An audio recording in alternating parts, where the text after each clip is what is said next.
So we already have 4 different methods for doing cloth on the tutorials and the Patreon already, so it may seem a little bit strange that we're doing another one, but the reason we're teaching the flat method today is because it's kind of an easier way to produce cloth, because you don't have to sculpt on a miniature. Instead, you're going to be sculpting separate from it.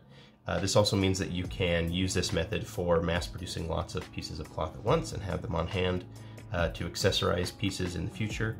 And you can also use it if you want to cast your pieces. There are some downsides to it, of course, which we'll go over in a minute, but let's start by talking about my epoxy choices for this process. Here I have rolled out some green stuff, 100% green stuff. In here I have rolled out some green stuff and milliput combined, 50-50. I call this green put for those that are new here. Now, the green stuff has a rubbery sort of texture to it, which means that if you were to spread it out thin, like sometimes we want to with cloth, it will have a rubbery sort of resilience to it, so it will bend and be a bit more durable if you were to press on it, okay? The milliput is a little bit different. It, when we combine it with the green stuff, will add some rigidity to the material, which is nice for holding detail and sharp edges, but if you were to spread it out really thin and make cloth with it in large, thin pieces, it can break if you were to try and bend it. So it just really depends on the size of cloth that you want to make and the sort of detail you're going to be pressing into it. I will show you as we go along, because I will do a piece of cloth out of both. I will show you the different attributes so you can see them firsthand. We'll do a little bit of detail, some weathering, and as we sculpt, you will see the difference between the two. One thing I will say is the green put tends to blend onto a miniature better, so if you are going to blend onto your miniature during a certain cure stage, then I would go with the green put. If you're just going to sculpt and then let this cure and then transplant it later to a miniature, the green stuff will be just fine. But anyway, not to get too ahead of ourselves, but just to let you know, there are options when you're looking at green put, epoxy.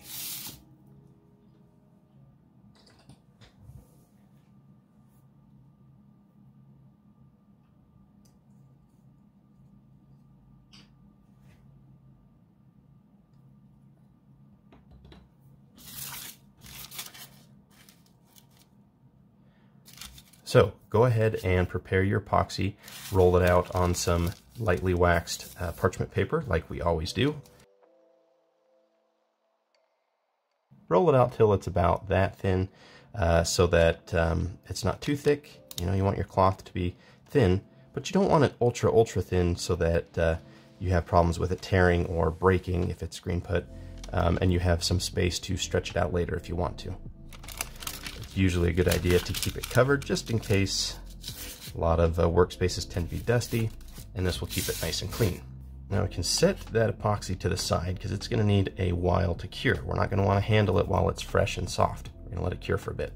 Grab your miniature that you're going to be transplanting this cloth for and get an idea of its overall motion. So we see here this miniature has motion denoted by its pose and what the cloth is doing in response to that pose, right? So maybe he has just taken a step back and put his foot up on this rock. That would make the cloth sway this way in response. So because his motion is going this way, or rather the cloth would be flowing that way, you can cut out a piece of paper and start just experimenting with different types of cloth positions. I would say that the cloth should go this way so that it mirrors the loincloth. But the great thing about cutting out a piece of paper is you can easily just flip it over and go this way and kind of dry fit or pre-test, right, the motion you want your cloth to be.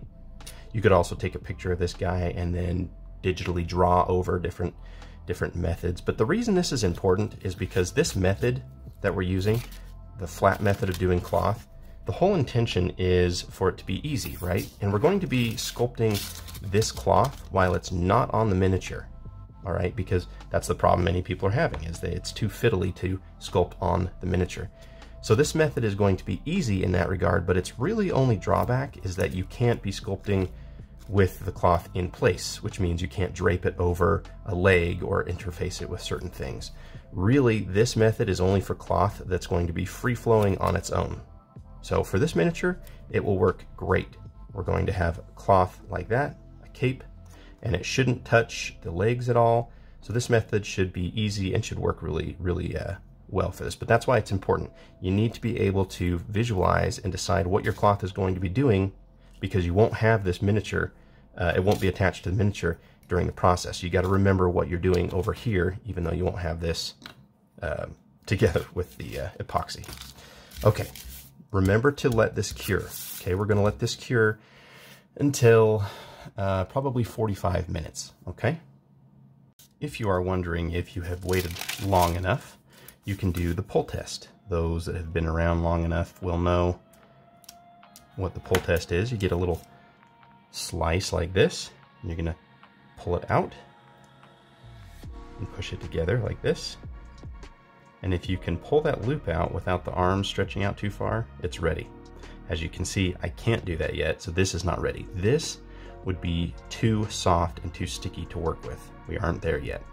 Remember to wait, guys. And while you're waiting, you can also secure your paper to a backer, like a piece of cardboard. I just have a piece of cardboard cut out from the pizza box last night. This will work fine. The reason we're doing this is it's nice to have something rigid and mobile that you can sculpt off of. If you just pick up the paper and try to sculpt off that, it's kind of a little bit difficult. So we're going to secure this thing to this piece of cardboard, just like that. Okay. If you see that your green stuff is starting to come off the piece of paper a little bit, it might not be a bad idea to flatten it back down. Let's cut a little piece and do our pull test. We're going to use a little bit of oil on the knife this time because it's starting to peel off, and I want this to stay on the paper if at all possible. Grab, do our pull test, pull it out, press it together. See how that comes apart? And no, there wasn't oil under there. It was still clean. It wasn't the oil that pulled it apart or kept it from sticking. That's where you want to be. You want to be able to pull that apart. Now it's ready for using. Let's quickly secure this one as well, and then we will get to the sculpting. After an hour's cure time, our epoxy has cured to a usable state instead of being sticky and melty and way too drippy. Now it's stiff enough for us to use. Let's put our template over our epoxy. That will give us an idea of the shape that we want to use. Now, it can be as precise or as general as you want to be. Keep in mind that the shape that you cut can change as you're doing this. You can stretch it out, you can fold it and move it. You can do lots of things to it. To keep your epoxy from peeling off your paper, make sure to get oil on your knife. Mineral oil for everybody that's new here. And if you are new here and you didn't know that I was using mineral oil already, you need to go back and watch the videos in order. That will answer a lot of your questions.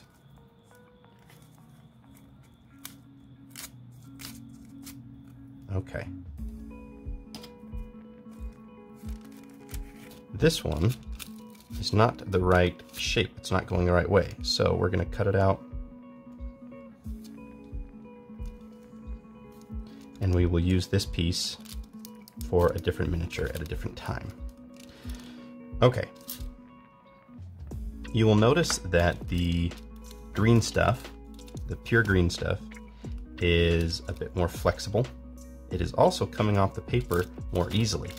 And that's because it doesn't stick and it doesn't blend very well. It starts to kind of reject other pieces and other things. It doesn't stick as well. The milliput remains sticky for quite some time.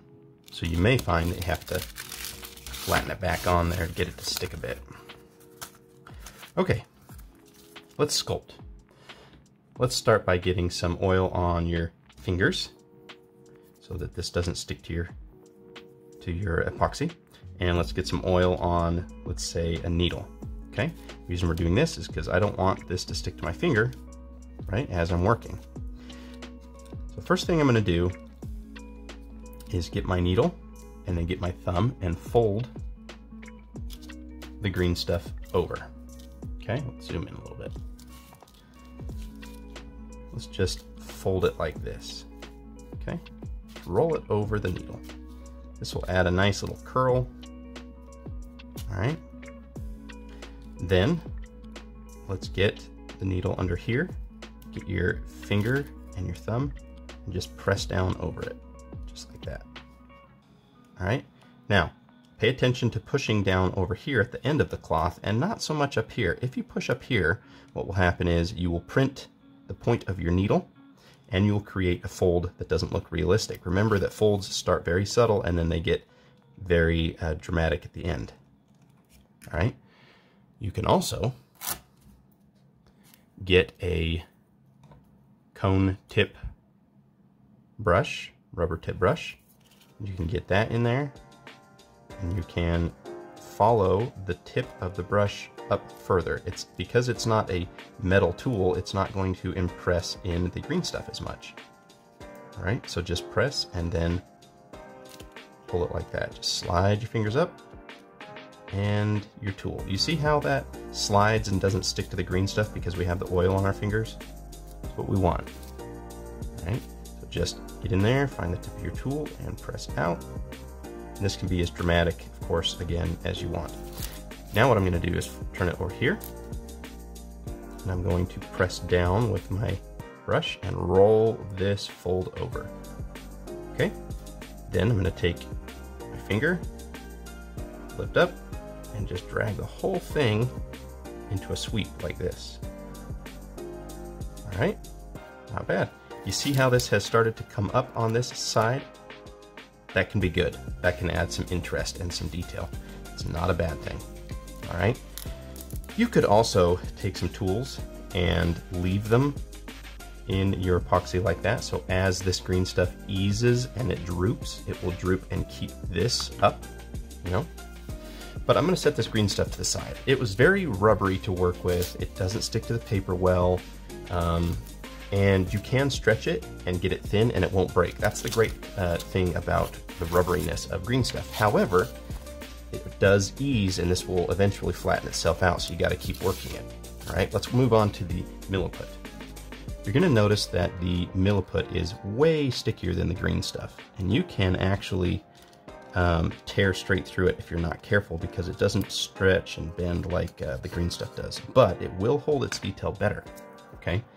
We also need to be careful that we aren't stretching this too much to the point where it gets thin, and then when this cures, it will be brittle. It's just the nature of milliput. All right, but let's work some folds in. Let's start on this edge and kind of lift with my rubber tip brush. See, just sliding along the edge here. Pop that up, and remember, I'm not coming up here and detaching the top. I want that to be fixed, so that it's helping to keep the cloth from popping off the paper. I'm getting a nice little fold here. I'm going to encourage that and get in here and flatten that with my brush so that when I lift this up, it sticks to the paper and it will create a much sharper edge there, or line. Remember the rules of cloth. Right? Folds start very subtle and then they grow to be very dramatic, and they also have an origin point that they spread from. So the origin point is essentially this is going to be a cape, right? So let's say that it is attached up here to the shoulders. These are your origin points and your anchor points, right? So remember that they need to start gathered and then they're going to flow out. All right, so just keep that in mind.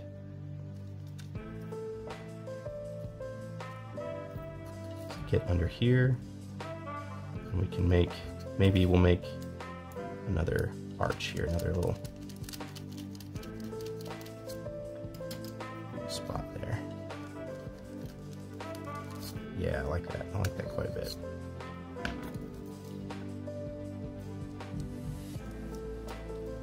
And remember, you have to wait until this epoxy is ready to be worked. A lot of people message me. I get this all the time. I get at least weekly. You know, they message me and they say, Scott, you're a handsome dude. I'm starting to have feelings, thinking about leaving my wife and stuff. And I'm like, dude, you gotta wait until your epoxy is cured and dried. Okay, I know you're having problems, but you gotta wait until your epoxy is cured and ready to work at the correct time.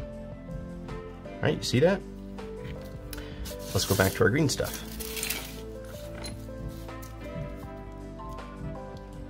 Forgive the banging noise. My toddler is in her crib, refusing to go to bed. Refusing to take her nap. Just lift this. So just use your fingers and your tools to make these curves and bends.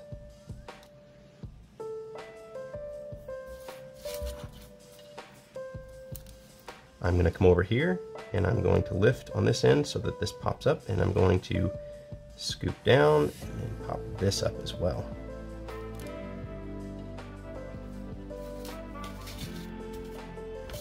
All right. See that?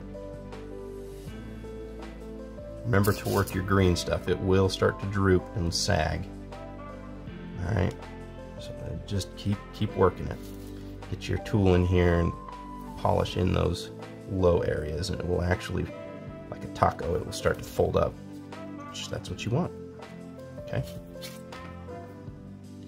Okay, we are at stage 4. All right, about an hour and a half. And you can now lift your epoxy off of the paper and it won't lose shape. Well, won't lose shape very quickly. This allows us to get oil on the fingers, and we're going to shape this a little bit. Okay, we can pull it, we can fold it over. See that? We can fold it, grab it, shape it how we want. Roll it over, pretty easy. Now, I said that this is this method is easy, but it has a downside if you can't shape the epoxy because it's not on the miniature. You can't shape it to be, you know, as native to the miniature. It's not going to match, and it's got that difficulty. Well, that is true, but also kind of false. You can, at this stage, while it's still soft, can slip it in there, and you can somewhat affix this. Okay, just like that. Press it in place, and you can carefully start to shape it according to how the miniature is posed. Now, if you do this before an hour and a half, it's going to droop onto the miniature and start showing detail underneath that you don't want it to. So, don't do this too early. Again, okay? Don't do it too early. Don't jump the gun. And once you are sure that the shape is how you want, really the flow and the direction, all right, I would take this off and I would place it back down and start to work in more of that detail, okay? If you wanted to, you could glue this at the tips and, you know, shape it there, but then you got to babysit it and make sure that it doesn't flop and do all that.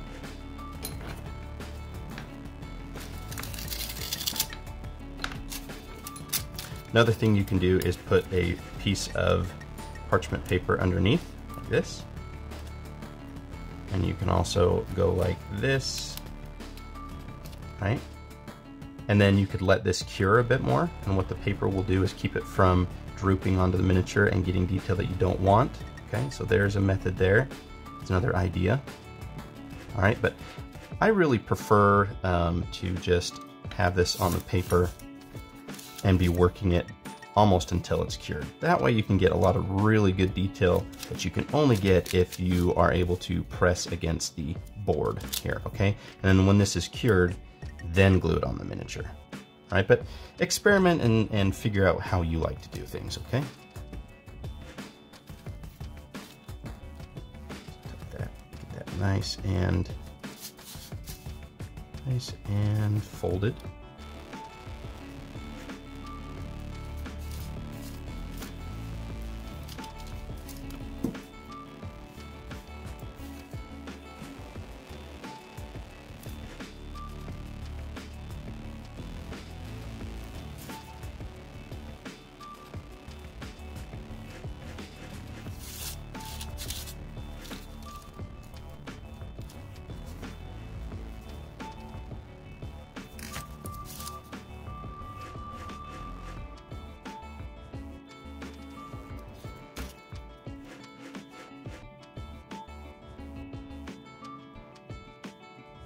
Okay, let's go over to our green stuff. Check this guy out.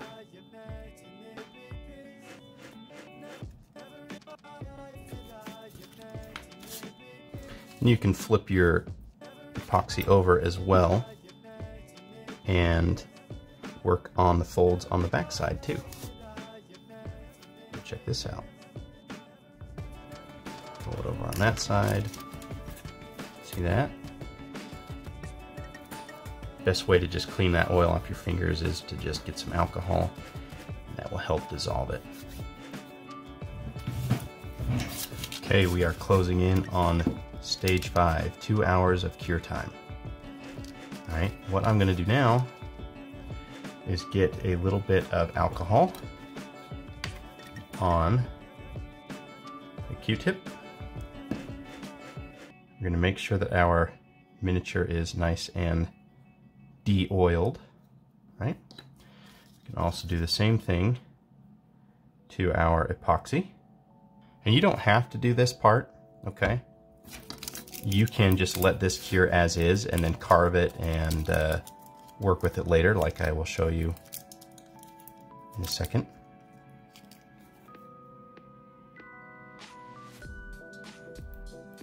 What you can do is get a little bit of glue on a piece of paper.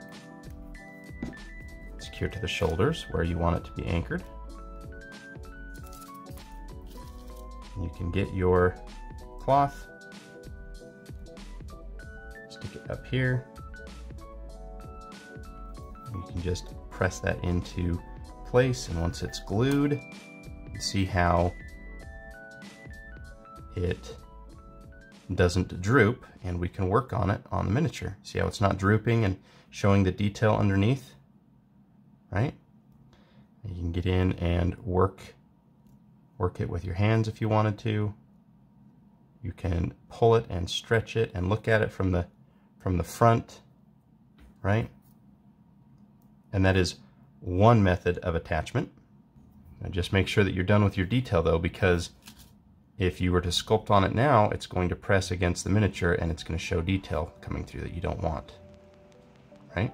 This is also a good method if you have a lot of epoxy left over, like say you're doing a project, you roll out your epoxy, right, and you only take a small portion of it, you sculpt, you get done with your project and you think, wow, I wasted a lot of material. Well, make yourself some cloth.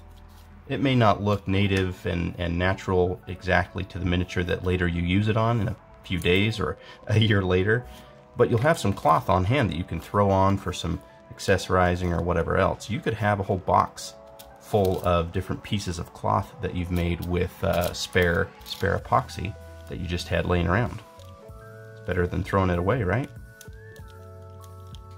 Now, one big advantage of using milliput is that you can texture and put some detail in it that green stuff, because it stretches and it's rubbery, doesn't really take to as well, right?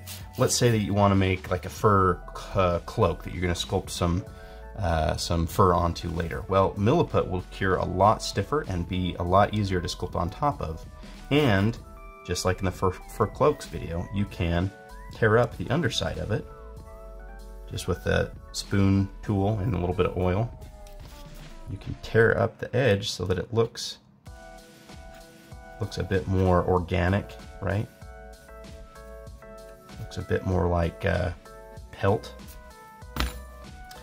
And you can also add some holes for, you know, I don't know, bullet holes or tears or whatever, or whatever kind of damage to your cloak. You can also add with the milliput, and it will hold that detail way better. See, green stuff would be drooping in on itself, and it would lose this. This is very fresh. I just rolled this out 15 minutes ago, just to show you guys that this is the time to start doing the detail and weathering. Okay, so if you want to do your fur or your battle damage or whatever else, might not be a bad idea to consider using a bit more milliput in your green stuff, 50-50. Or you could even do a little bit less. You could do like 70-30, just put a little bit of milliput in your green stuff, right? But this is a good way to do textured, damaged cloth and cloaks, because doing this texture and this pressing, if it were on the miniature already, is going to be far more difficult. And you'd probably have to use a sublayer technique where you do a piece like this first, and then you do a piece like this on top of it, and then you've got multiple layers, and it just gets big and bulky, and it's like, it's not worth it. This is a good technique if you want to use weathered and battle damaged cloth, right?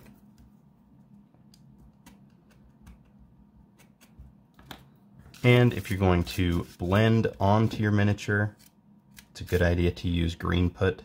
So say you have your cloth here and you want the cloth to come up and over the shoulder, right? Pretend he had a shoulder or an arm in place, right? But you can use green stuff and you can blend in and over the shoulder area. And once this is cured, you could add more folds and more detail as per the complex method, right? So if you wanted this to come up and over the shoulder, all you need to do is blend in another layer of green put. Remember what I always say, keep working it until it cures. We are at 2 hours 20 minutes. This is starting to get fairly rigid, all right? This is the time to be pressing in your final details. You can press really hard and get some defined details that you can't get in other stages. So right here you can see that I'm pushing in some deep folds right here, right? That are gonna stay because this is cured for so long, but it wouldn't stay like that if this were fresh. Just droop and ease, and that's not what we want. Okay, so just keep working it. Keep working it. Okay, these are all cured and ready to look at. So here is the piece that I attached to the miniature while it was still soft. And you can see that you can gain some appropriate motion according to your miniature. You can kind of match it to your mini in that state, right? Just glue it and then kind of pull it and shape it as it's curing in its last stages. However, like I mentioned previously, I don't usually prefer this method because it just lacks detail. Detail that you can't really get because if it's mounted on a miniature, you can't press on it, right? Instead, check this one out. This I sculpted on the flat on this board until it was actually cured. And I was able to get nice little folds and detail in there. And you can still get pretty much the same effect, same shape. Here's another miniature we can just kind of substitute. So you see that? So while this can be useful, and if you don't care about the level of detail, if this looks good enough for you, then go ahead and do that. Attach it when it's still a little bit soft and then shape it out. But I prefer to sculpt on the board until it's completely hard. Okay, and here is a look at the green stuff piece. Now remember the differences. The milliput can cure very rigid and can hold detail really easily. The green stuff is more durable because it's more rubbery. See, it's squishy, and if you were to mount this on your miniature and then it gets bent or something in transit, it will be totally fine. Whereas the green put one, if I were to bend this, it will snap. It is brittle. However, this is also really good for sculpting fur on top of, right? Especially if you were to use milliput and do a weathered kind of pelt, like if this were skin and you did fur on top, green put is really good for that. So just experiment, guys, and figure out which one you like best, which one will fit your needs. If you're going to need more detail, then go milliput. If you're going to need a bit of durability, especially if you go thin and big, then go with green stuff. Now in this state, it's a simple matter of just trimming these up. So you just take a nice sharp knife and you could even take a pair of scissors if you wanted to. Just trim these up until they fit and they look the shape that you want them to, so that they will fit nice and cleanly, just like that. There we go. So I hope that was helpful for you guys. That is, what, the 5th method for doing cloth. And this should be a little bit easier for some people. And it's also a great way to use up that extra material if you find you've rolled out too much. Thanks so much, guys. If you are somehow watching this and you are not a patron, shame on you. Join us at patreon.com/lastlightcreative. And if you are a patron, much love. Thank you so much.